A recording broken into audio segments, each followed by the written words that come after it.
오늘 우리에게 주시는 하나님의 말씀이 있습니다. 구약 성경 시편 119편 94절 말씀입니다.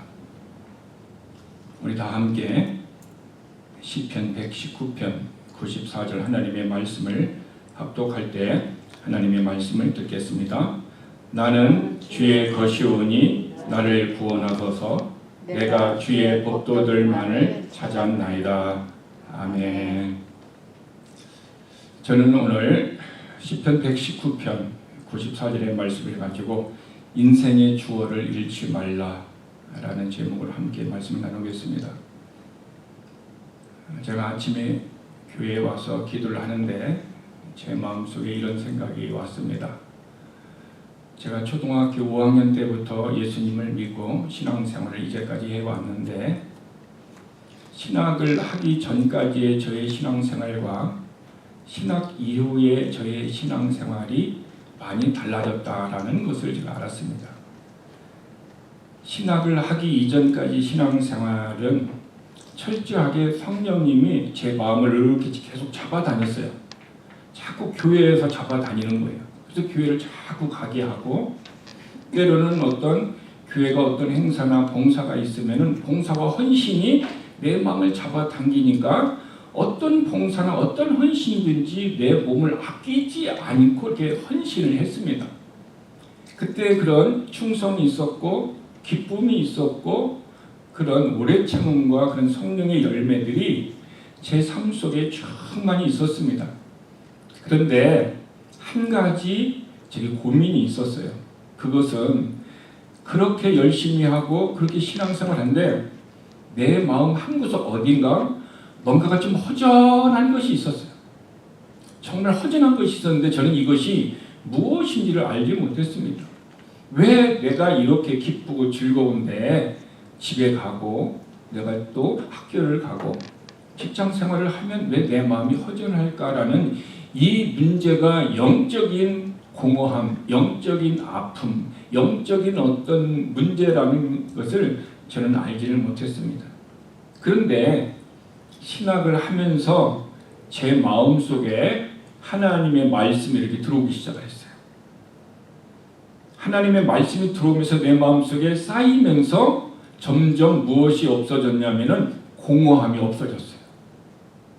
말씀이 하나가 들어오고 깨달을수록 또 기쁨이 오면서 그럴수록 마음에 어떤 영적인 기갈과 기근이 조금씩 없어지는 거예요. 그러니까 말씀이 나를 이끌었고 성령님이 그 말씀과 함께 있으니까 내가 영적으로든 육적으로든 환경적으로든 하나님과의 관계에서 전혀 문제 없도록 신앙생활을 할 수 있도록 하나님이 인도해 주셨다는 것입니다. 무슨 말씀을 드리고 싶냐면은 우리의 신앙생활을 인도하시는 것은 철저하게 성령님이 역사하시지만 그런데 그 성령님이 말씀을 우리 안에 심어주시고 열매를 맺을 수 있도록 역사를 하는데 내가 말씀이 없으면은 열심히 하는 신앙생활 가운데서도 우리 안에 영적인 기근과 기갈이 내 안에서 있을 수 있다는 거예요.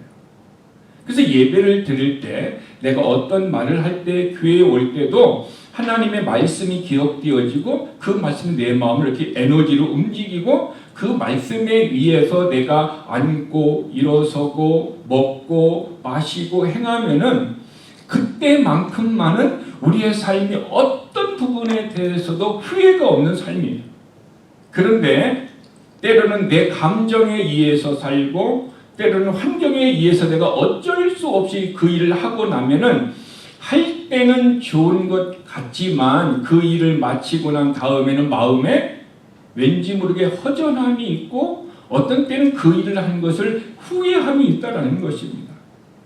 그러므로 철저하게 우리 크리스찬의 삶은 성령의 인도하심과 능력에 의해서 하되 하나님의 말씀을 따라서 행할 때에 우리의 삶에 후회도 없고 아까운 것도 없고 우리 안에 허전함도 없다라는 것입니다. 그런 삶을 살려면은 우리의 인생의 주어를 잃지 않아야 된다라는 것입니다.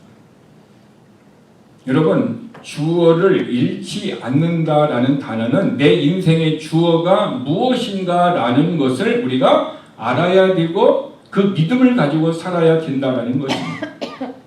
그러면 내 인생의 주어는 누구고 무엇이며 또 내 인생의 주어를 잃어버렸다라는 말의 의미는 무엇일까요? 여러분의 인생의 주어는 누구입니까? 내 자신입니까? 하나님입니까? 아니면 내 자식이 내 인생의 주어입니까? 아니면 내가 쌓아놓았던 명예, 내가 쌓아놓았던 어떤 그 무엇이 내 인생의 주어입니까? 우리는 오늘 내 인생의 주어가 무엇인가라는 것을 정확히 알고 그 주어를 잃지 않는 삶을 살아가는 것이 하나님이 우리 인생을 보증하고 그렇게 주어를 잃지 않고 저와 여러분이 살아갈 때에 하나님이 우리의 삶에 축복을 해 주시는 것입니다. 인생의 주어가 자기 자신이고 하나님 외에 다른 것으로 믿고 사는 사람들이 있습니다.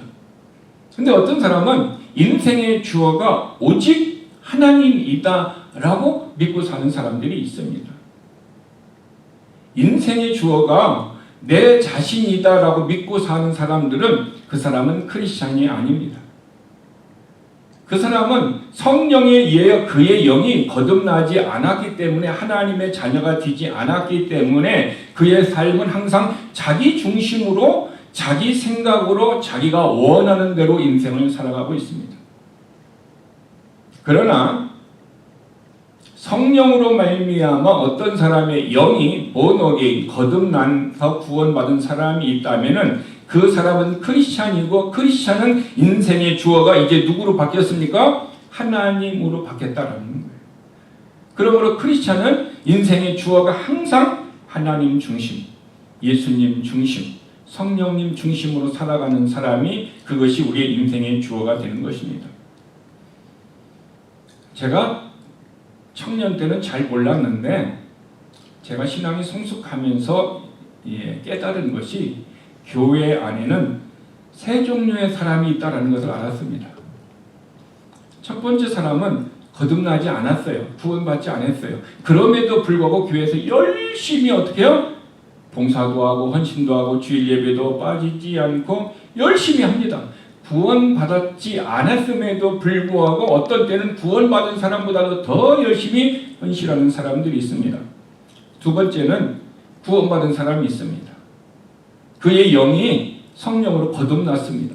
그의 혼이 예수의 피로 죄사함을 받아서 구원을 받았습니다. 그런데 그럼에도 불구하고 그 사람은 하나님의 말씀을 잘 몰라요.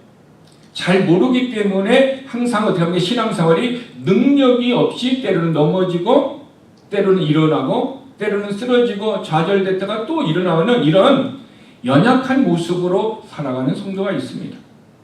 세 번째 사람은 거듭났고 또 신앙생활이 어떤 연약한 환경과 어떤 어려움이 있음에도 불구하고 믿음으로 예수 그리스도의 보혈의 공로를 굳건히 붙들고 승리하며 신앙생활을 조금씩 한 스텝씩 어떻게 합니까? 승리하는 사람들이 있다는 것입니다. 그런데 첫 번째 사람은 교회를 오래 다녔어도 거듭나지 못한 사람들, 그 사람들의 인생은 항상 주어가 누구예요? 자기 자신이. 저는 이런 사람들을 인생의 주어가 자기 자신으로 믿고 사는 사람들은 참 인생의 주어를 찾지 못했다라는 거예요. 왜? 우리 인생의 참 주인은 누굽니까? 예수 그리스도 하나님이시다라는 거예요. 그래서 그분들은 참 주인이신 예수님도 모르고 하나님을 모르기 때문에 당연히 누구 중심으로 살아가요? 자기 중심으로 살아가는 거예요. 자기가 원하는 대로 살아가는 것입니다. 그런데 거듭난 사람들은 인생의 주어가 자기 자신에서 하나님으로 바뀐 사람이에요. 예수님으로 바뀐 사람이란 말이에요. 그럼에도 불구하고 그런 사람들이 진리의 말씀을 올바로 모르기 때문에 내가 지금 어떤 것을 결정하고 왼쪽이냐 오른쪽이냐 길을 선택해야 할 때 진리의 말씀을 모르기 때문에 세상의 방법으로 선택하고 내 인생의 경험으로 선택해서 올바른 진리의 길을 가지 못하는 사람들이 있습니다. 이런 사람들은 인생의 주어를 잃어버린 사람이에요. 인생의 주인이 참 하나님이신데, 그런데 내 방법으로 선택하고 내 경험으로 하고 세상의 방법으로 선택해서 진리의 길, 믿음의 길, 하나님의 길을 갖지 않고 자꾸 내 방식대로 가는 사람들은 인생의 주어가 하나님임에도 불구하고 그 길을 잃어버리는 사람이다라는 것입니다. 그래서 많은 사람들이 진리를 찾지 못한 사람이 있고, 진리를 찾았음에도 불구하고 인생의 주어를, 하나님을 잃어버리는 신앙생활을 하는 사람들이 있다라는 것입니다. 그래서 그런 사람들은 이사야 6장 8절과 같이 하나님께서 말씀하시기를, 이제 내가 내 말을, 하나님의 말씀을 누군가가 전해주었으면 좋겠다. 그래서 내가 누구를 보내며 누가 우리를 위해서 갈고, 이렇게 하나님이 말씀하실 때 인생의 주어를 찾지 못한 사람과 인생의 주어를 잃어버린 사람들은 그 하나님의 부르심 앞에 고백을 할 수가 없어요. 그러나 인생의 주어가 확실했던 이사야는 이렇게 고백합니다. 내가 여기 있나이다, 나를 보내소서. 분명한 인생의 주어가 하나님으로 믿음이 확고한 사람은 주님이 말씀하시면, 주님, 제가 여기 있습니다, 나를 보내소서, 이렇게 얘기합니다. 그래서 인생의 주어를 잃어버리지 않은 사람들은 항상 어떻게 합니까? 하나님 중심으로 살지만, 그러나 세상과 인생의 주어를 찾지 못한 사람들은 늘 어떻게 합니까? 인생의 주어는 내 자신이다. 그래서 부모들도 인생의 주어를 잃어버린 사람들은 자녀들에게 이렇게 얘기합니다. 네 마음에 원하는 대로 해. 심지어는 세상에서 이렇게 얘기해요. 네 느낌대로 해. 느낌이 중요하다라고 감정을 터치하고 있습니다. 그러나 그것은 크리스찬의 그런 행동과 그런 삶이 있다면 인생의 주어가 잃어버린 사람이에요. 하나님이어야 되는데 인생의 주어가 세상이 되었고 내 자신이 되었기 때문입니다. 그러므로 저와 여러분이 우리 인생의 주어는 항상 누가 되어야 됩니까? 하나님 중심이 되어야 합니다. 항상 우리의 삶은, 그래서 성경은 너희가 먹든지 마시든지 무엇을 하든지 다 하나님의 영광을 위해서 하라. 이것이 하나님께서 우리들에게 주신 인생의 목적이다라는 것입니다. 왜 성도는 인생의 주어가 하나님이어야 합니까? 그 이유는요, 우리가 예수님을 내 인생의 주인으로 영접했기 때문인 것입니다. 그러므로 성도는 인생의 주어가 하나님이다라는 사실의 정체성을 선포하는 말씀입니다. 내가 성도다, 내가 하나님의 자녀다, 그 얘기는 곧 나의 정체성은, 나의 인생의 주어는 하나님이시다라는 그런 말이다라는 것입니다. 그러므로 잠언 16장 9절에 보면은 사람이 마음으로 자기의 길을 계획할지라도 그의 걸음을 인도하시는 이는 여호와시니라. 제가 교회를 위해서, 또 나의 자녀를 위해서, 저의 남은 인생을 위해서 많은 것을 마음으로 계획하고 있습니다. 그리고 기도하고 있습니다. 그런데 하나님은 이렇게 말씀하셨습니다. 그 걸음을 인도하시는 이는 여호와 하나님이시다. 이 얘기는 우리 인생의 주인이 누구이다? 하나님이므로 너는 하나님 앞에 이끌리는 삶을 살아야 된다라고, 인생의 주어가 하나님이 되어야 된다라고 그 정체성을 성경은 가르쳐주고 있는 것입니다. 그러므로 우리의 성도들은 우리의 인생의 주권이 하나님 앞에 있음을 기억하고 인정하고 믿고 살아야 됩니다. 그래서 잠언 3장 5절 6절에 보면은 너는 마음을 다하여 여호와를 신뢰하라. 내 명철을 의지하지 말라. 너는 범사에 그를 인정하라. 그리하면 내 길을 지도하시리라.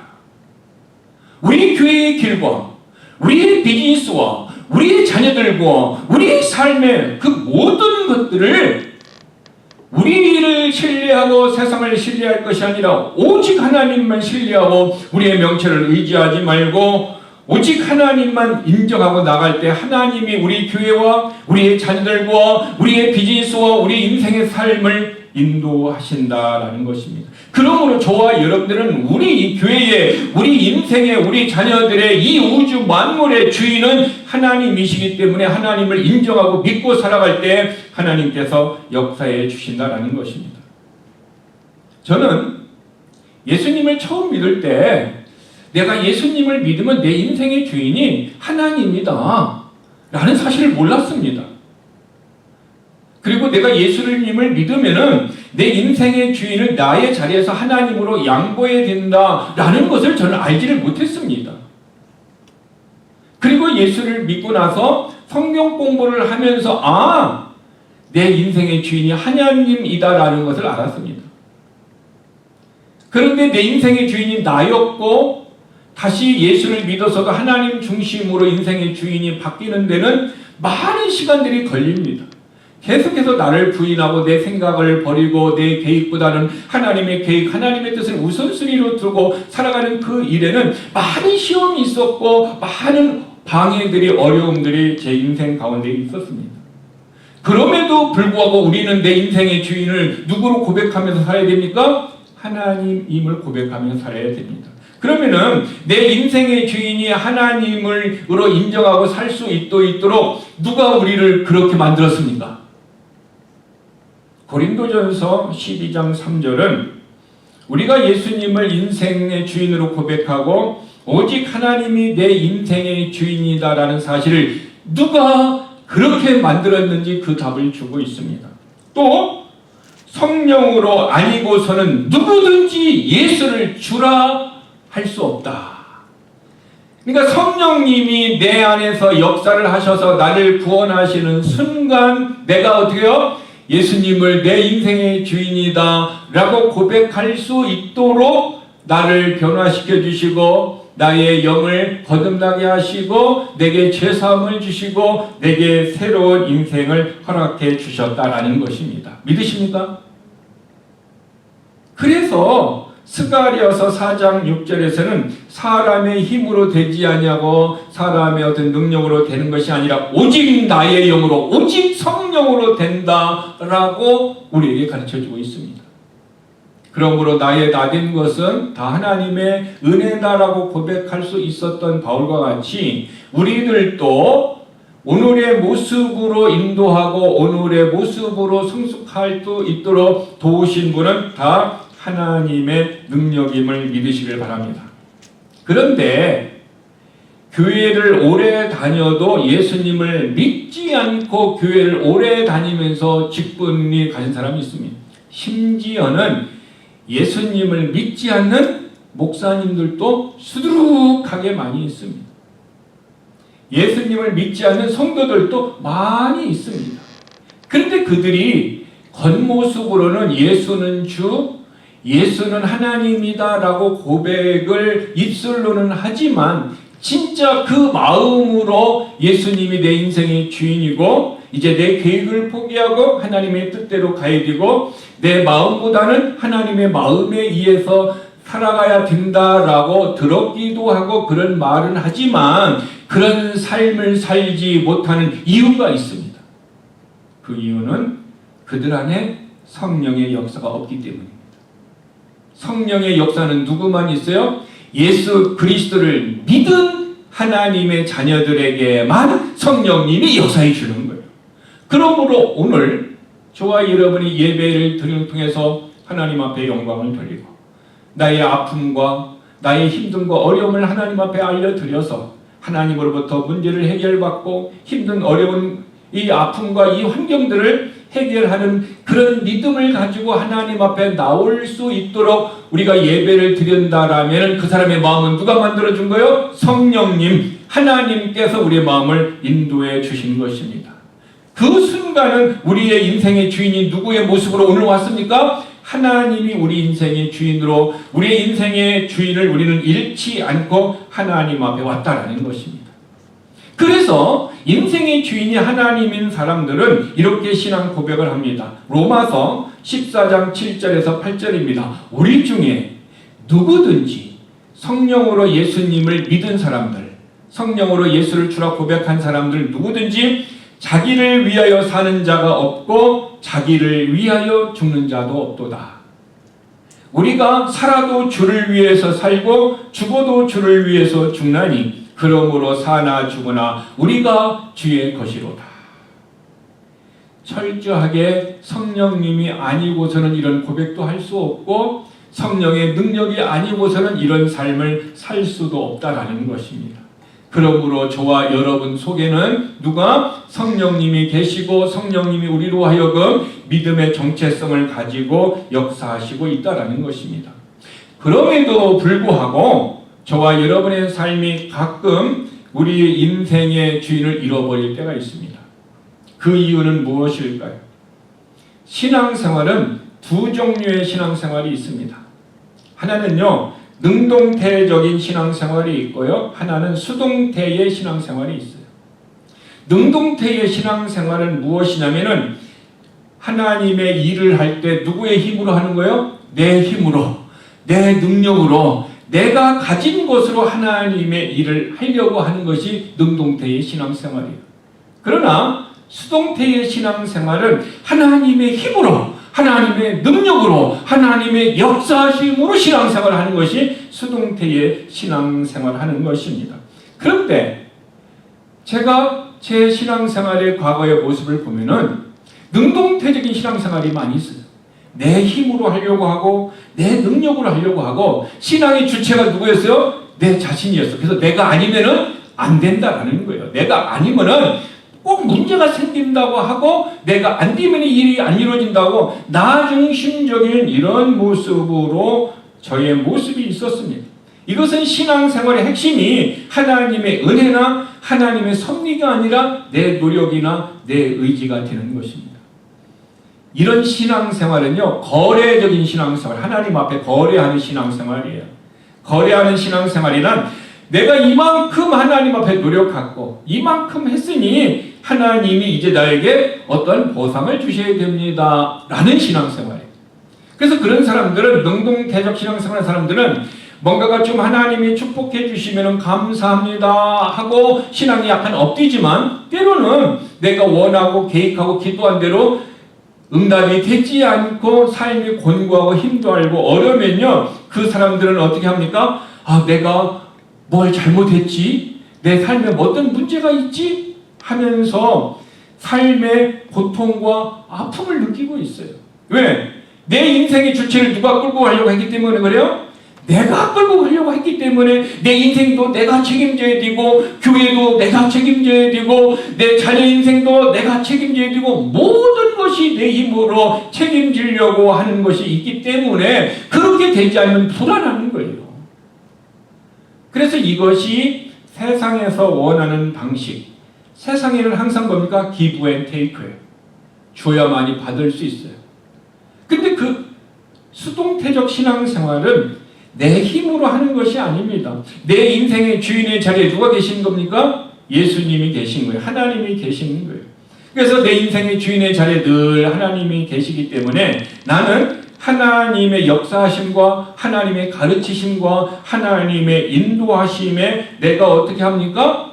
순종하면서 살아가는 거예요. 그래서 하나님이 말씀하시지 아니하면은 나는 말씀이 올 때까지 기다리고 있는 거예요. 그러므로 문법에서 수동태라는 단어는 주어가 스스로 행동하는 것이 아니라 외부의 힘에 의해서 움직이는 거예요. 그러므로 내 신앙이 내 힘으로 하는 것이 아니라 외부의 힘 누구예요? 하나님의 힘으로 내가 움직이는 거예요. 하나님의 감동을 주셔서 갔다든가 아니면 하나님의 말씀을 주셔서 주셨다든가 아니면 하나님의 은혜가 하나님의 섭리가 내게 임하여서 내가 어떤 일들을 하는 거죠. 그래서 항상 그분의 인생의 방향은 누구예요? 하나님의 뜻, 하나님이 원하시는 대로 가고 있으니까 그의 인생은 그래서 하나도 후회함이 없다라는 것입니다. 그러므로 수동태의 신앙이라는 것은 하나님이 내 안에서 행하시도록 나를 내어놓고 내 주인의 자리를 내려놓는 것입니다. 이 신앙을 한마디로 요약한 것이 빌립보서 2장 13절의 말씀이에요. 너희 안에서 행하시는 이는 하나님이시니 자기의 기쁘신 뜻을 위하여 너희에게 소원을 두고 행하게 하시나니. 내 안에서 행하시는 분은 하나님이시다라는 거죠. 근데 안에서 내게 어떤 일을 행하도록 해요? 내 마음에 하나님의 기쁘신 뜻을 위하여 소원을 준다라는 거예요. 내 마음속에 어떤 소원함을 주는 거예요. 한 2주 동안요, 하나님이 제 마음속에 소원을 주는 것이 있었어요.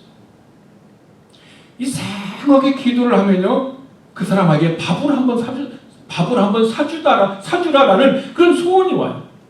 그 사람하고 밥 한 끼를 한번 먹어야 되겠다. 내가 어떤 빚진 거와 같이 내가 그 사람에게 식사를 한번 대접해야 되겠다는 이 소원이 계속 오는 거예요.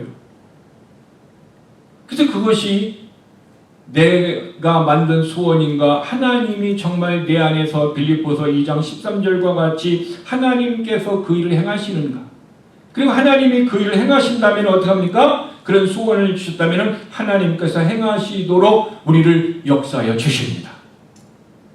그러므로 수동태적 신앙생활을 다른 이름으로 얘기한다면 자기를 부인하는 신앙생활이에요. 내 생각을 포기하고 오직 철저하게 하나님의 뜻대로 가는 것입니다. 이것을 수동태적 신앙생활을 우리는 베드로의 신앙 고백에서도 발견할 수 있습니다. 예수님은 베드로에게 이렇게 합니다. 사람들은 나를 누구라고 하느냐 이렇게 물어봤어요. 그리고 제자들에게도 물어봅니다. 너희들은 그러면 나를 누구라고 하느냐 이렇게 물어봤습니다. 그때 베드로가 성격이 급하잖아요. 항상 베드로는 성격이 급해요. 다혈질이에요. 그래서 팍 얘기를 합니다. 뭐라고 얘기합니까? 마태복음 16장 16절에 주는 그리스도시요 살아계신 하나님의 아들입니다. 이렇게 얘기를 합니다. 이때 주님이 바로 이어서 17절에서 이렇게 말씀하셨습니다. 예수께서 대답하여 이르시되 바요나 시몬아, 바요나에게는 요나의 아들 시몬아. 나중에 시몬이 베드로라는 이름도 같이 했으며 베드로야 내가 복이 있도다. 주는 그리스도시요 살아계신 하나님의 아들이다 라고 네가 알게 한 이는 혈육이 아니요 하늘에 계신 내 아버지다. 베드로가 그런 신앙의 고백을 했어요. 우리가 예수님은 주님이시다.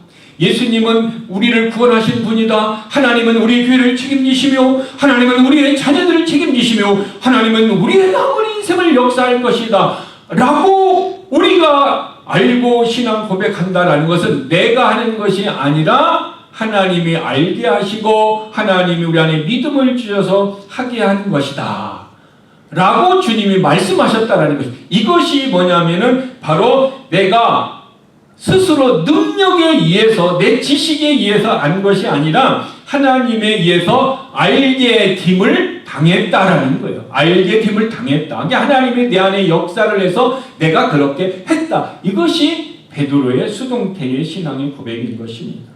그러므로 저와 여러분의 삶이 철저하게 하나님이 알게 하시고 하나님이 주게 하시고 하나님이 깨닫게 하시고 하나님이 역사하심을 따라서 우리의 신앙생활이 나아간다면 그것이 인생의 주어를 잃지 않고 수동태적 신앙생활이다라는 것을 기억하시길 바랍니다. 이것을 다르게 얘기하면 이끄시는 대로 인도함을 받는 것입니다. 이끄시는 대로 인도함을 받는 CCM의 어떤 중요한 어떤 찬송가 가사가 있는데 제목이 주님 말씀하시면이에요.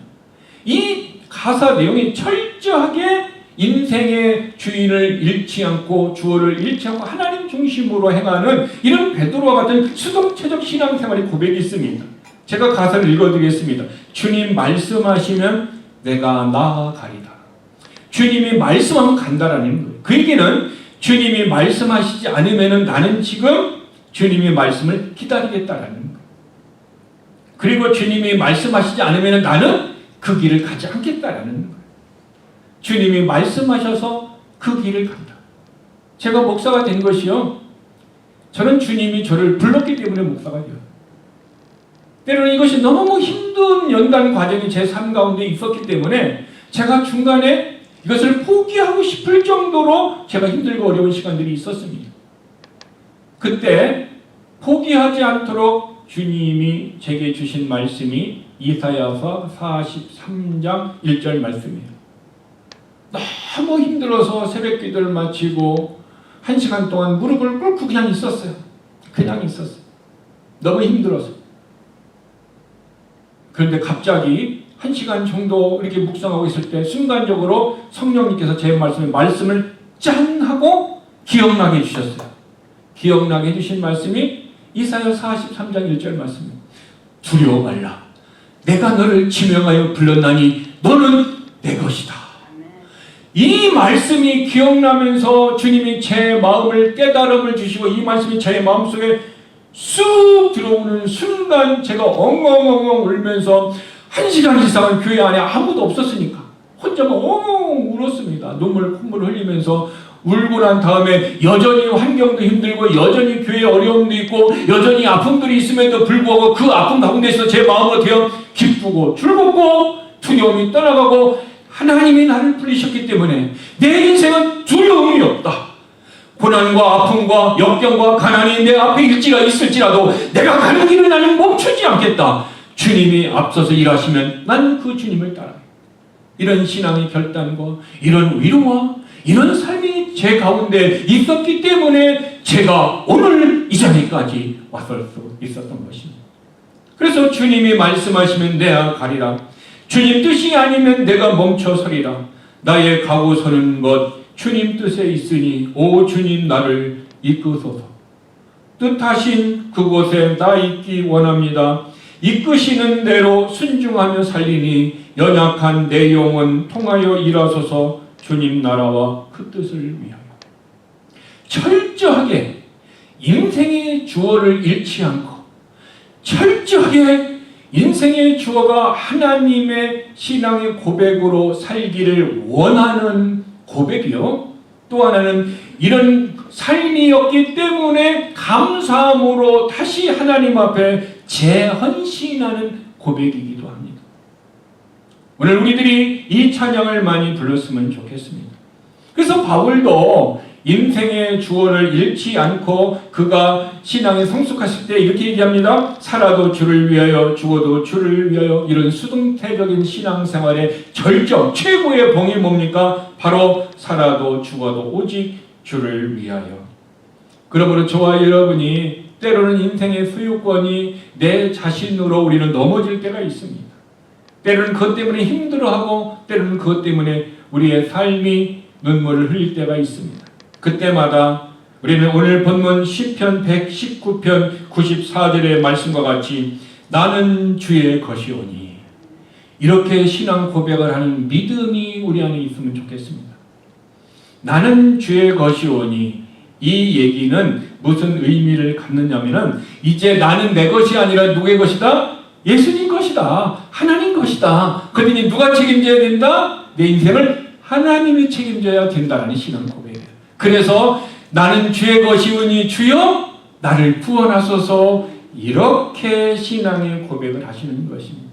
예수님께서 우리를 구원하시기 위해서 예수님의 생명을 십자가에서 핏값을 주고 어떻게 합니까? 우리를 샀다라는 거예요. 그 핏값을 누구에게 줬어요? 하나님에게 드렸어요. 예수님의 피의 값을 하나님 앞에 드리고 우리를 샀다. 이것을 우리는 뭐라고 얘기하냐면 구속하였다. 그래서 이사야 43장 1절에 내가 너를 구속하였고 내가 너를 피값을 주고 샀다. 그리고 하나님이 그 피값을 받았다라는 거예요. 그래서 우리는 누구의 것이다? 너는 내 것이다 라고 하나님이 우리에게 권리를 주장하고 계시는 거예요. 그때 우리는 어떻게 해요? 다 주의 것이오니 주의 뜻대로 나를 인도하여 주소서. 이렇게 신앙 고백하며 살 때 주님이 우리들에게 세임을 주시고 위로해 주시고 우리를 붙들어 주실 줄 믿습니다. 그러므로 나는 주의 것이오니 이것은 내 인생과 내가 가진 모든 것이 소유권의 수동태를 말해주는 것입니다. 진짜는 내 것이잖아요. 집이 등기가 내 이름으로 돼 있으면 누구 거예요? 내 거입니다. 그런데 주님은 그래 하나님의 건데 너 이름으로 권리를 할 수 있도록 우리를 뭐야? 청지기의 직분을 주셨다는 거예요. 하나님의 것이지만 인생을 살아가는 동안은 네가 관리를 해라. 관리자 이름을 우리 이름으로 이렇게 붙여주셨다는 거예요. 그러므로 우리의 인생에서 나는 주의 것이오니 이 말은 나의 존재를 내가 정의하지 않고 하나님이 내 인생을 정의하게 해야 될 줄 믿습니다. 내 인생을 내가 증명해내려고 하지 말고 하나님이 내 인생을 증명해내고 하나님이 우리가 하나님의 자녀다라는 것을 성령님을 통하여 오직 하나님에 의하여 결정하는 것을 우리는 어떻게 받아들이기만 하고 그것을 믿고 따라가면 된다라는 것입니다. 그러므로 나는 주의 것이오니 이 말은 내 인생을 내가 지키지 않고 주님이 나를 지키시게 하는 것입니다. 그래서 시편 121편 5절에 보면은 여호와는 너를 지키시는 이시라. 주님이 나를 지켜주신다는 거예요.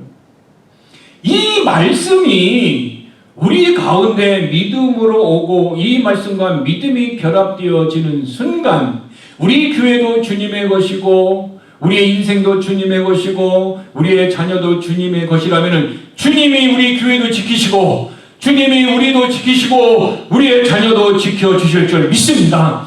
내 인생을 내가 책임지신 것이 아니라 주님이 나를 책임져 주시는 삶, 이것이 주님은 나의 것이오니 라는 고백인 것입니다. 다르게 표현하면은 내가 내 인생을 계획하시지 않고 주님의 뜻대로 계획하도록 나눠 드린다라는 것입니다. 우리의 남은 인생이 얼마나 될지 우리는 알 수 없습니다. 저는 인생의 목표를 60으로 잡았었습니다. 나는 60만 살아도 내 인생이 우리 가문에서 최고로 오래 산다라고 생각을 했고 그렇게 결정을 하고 살았습니다.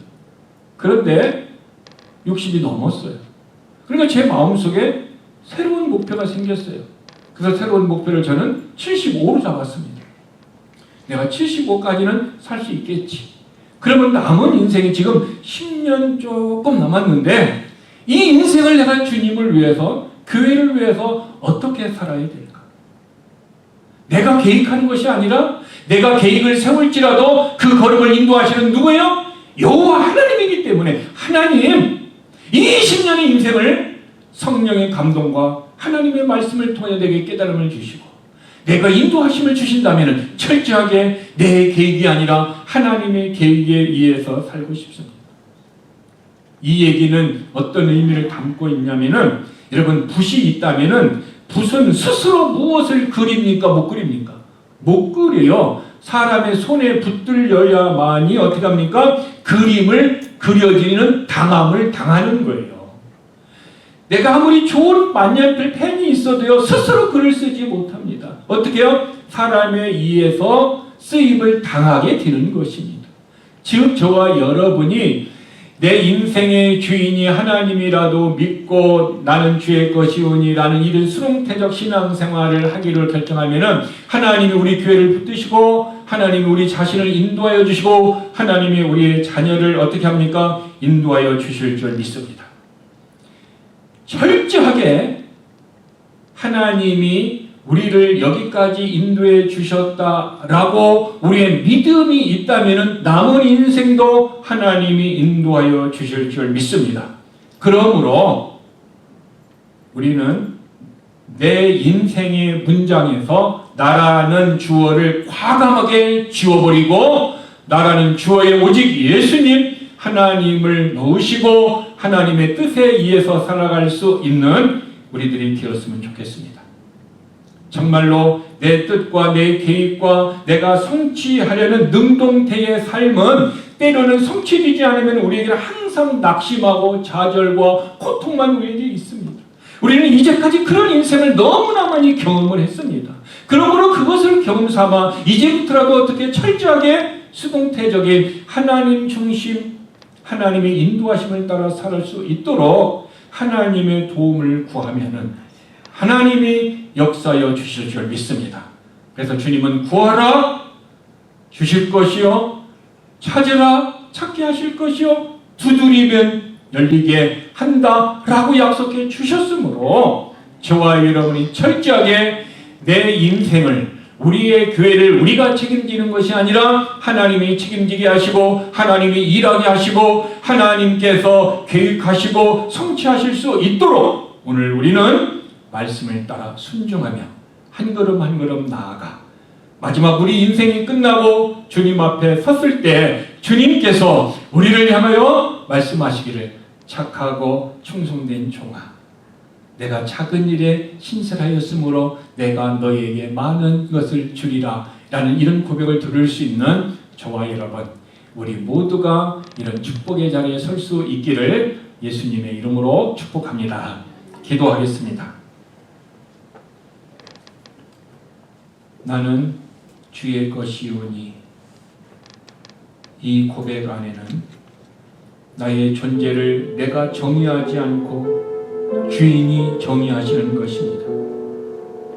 이제까지는 내가 세상에서 살 때 내 가치의 존재와 가치의 이유가 나에게서 나오고 나의 것이다 라고 우리가 얘기했고 그렇게 살았다면 이제부터는 주님에 의해서 결정되어지고 결정된 그것을 받아들일 수 있는 믿음으로 우리가 살았으면 좋겠습니다.